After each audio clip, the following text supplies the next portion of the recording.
Kung 100 piso na lang ang pera mo para sa isang linggo, kaya mo ba? May hawak si Aling Maria na gusot na 100 piso. Isang linggo pa bago sumahod. Dalawang anak ang naghihintay ng hapunan. Binuksan niya ang bigasan. Wala na. Nay, may kanin pa ba tayo mamaya? Tanong ng bunso. Ngumiti siya. Meron pa, sagot niya. Pero alam niyang hindi yun totoo. Kinabukasan, pumunta siya sa maliit na tindahan. Isang takal na bigas, 2 itlog, 3 noodles.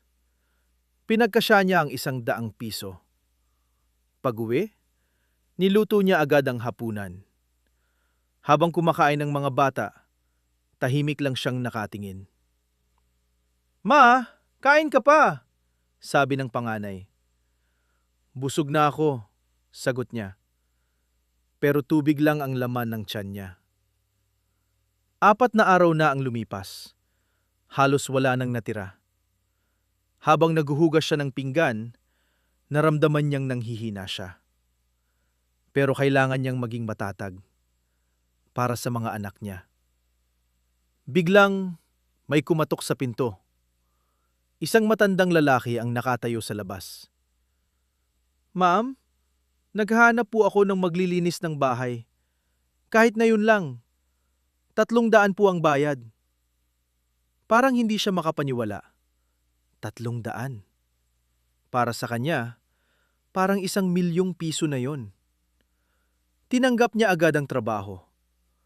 Pagbalik niya sa bahay, pagod, ngunit may dalang pag-asa. May nakita siyang nakasabit sa pinto. Isang plastic bag. May bigas, may delata, may gatas, may maliit na sulat. Para po sa mabait na nanay na inuuna ang mga anak. Napaupo siya. At doon, hindi na niya napigilang umiyak. Minsan, sinusubok lang tayo ng buhay, pero hindi tayo pinapabayaan. Kapag ang puso mo ay puno ng sakripisyo at pagmamahal, may babalik na biyaya sa tamang oras. Kung ikaw si Aling Maria, ano ang gagawin mo sa 100 piso? Comment mo sa baba.